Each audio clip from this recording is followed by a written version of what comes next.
कक्षा 7 के छात्र ध्यान देंगे। हिंदी के अंदर ओरल एग्जाम का पेपर आपके सामने है।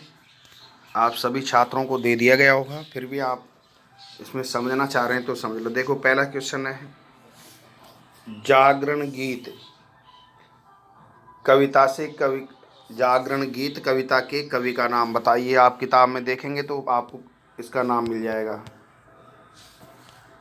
ठीक है। फिर है दूसरा क्वेश्चन है जागरण गीत कविता की कोई सी 4 पंक्ति सुनाइए। तो आपको जो पहला पार्ट है जागरण गीत, उसकी 4 लाइनें आपको शुरू की स्टार्टिंग की या कहीं कोई से पैराग्राफ की 4 लाइनें याद करके सुनानी है। तीसरा क्वेश्चन है जागरण गीत का मूल भाव या प्रतिपाद्य बताइए। मतलब जो जागरण गीत है वो क्या संदेश आपको देना चाहता है। ये कविता जो है जागरण से क्या मतलब है इसका, यही इसका मूल भाव है। जागरण, जागना मतलब इसका प्रतिपाद्य लिख दो आप, क्या मैसेज जो है दिया है कवि ने। प्रगति के पथ पर बच्चे बढ़ने की बात कवि किन लोगों के संबंध में कह रहे हैं।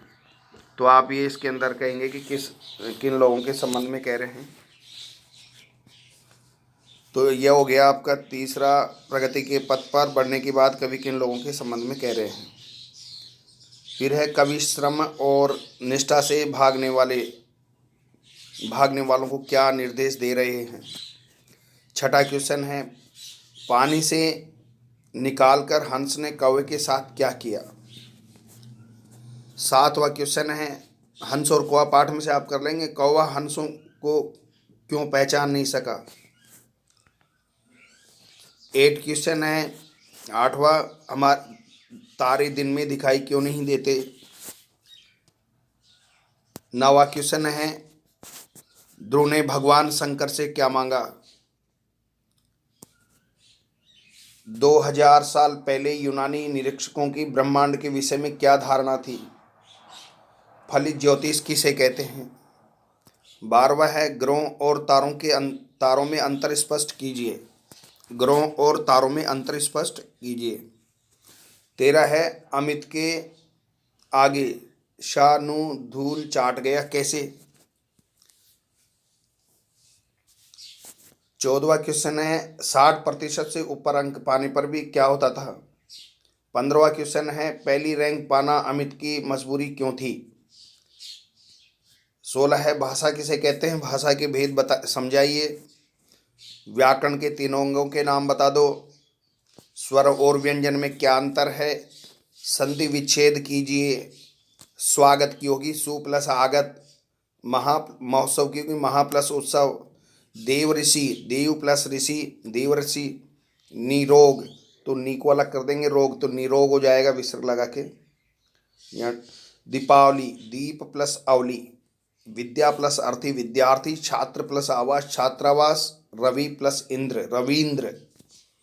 विकारी और अविकारी शब्द में क्या अंतर है। शब्द के 2 भेद होते हैं ना, विकारी और अविकारी। तो इन दोनों में आपको अंतर स्पष्ट करना, अथवा ये रचना के आधार पर शब्द के कितने भेद है नाम लिखिए। अब इसमें कौन सा बच्चा जिसको ये समझ में नहीं आता, जो नहीं पढ़ रहा है, रिटर्न वर्क नहीं कर रहा है, उसको नहीं समझ में आएगा। और आप जो है क्वेश्चन आंसरों को समझ करके और ये आप पूरे देखो ये कर लेंगे। इसमें सबको मैंने आपको 1 से 8 पार्ट तक के वीडियो क्वेश्चन और आंसर के भी डाल रखे हैं और पाठों के भी डाल रखे हैं। फिर भी कोई बच्चा रिटर्न वर्क नहीं कर रहा है, समझ में नहीं आ रहा है, तो क्लास में स्कूल में आए और पूछे टीचर से, आपको उसके आंसर बता देंगे।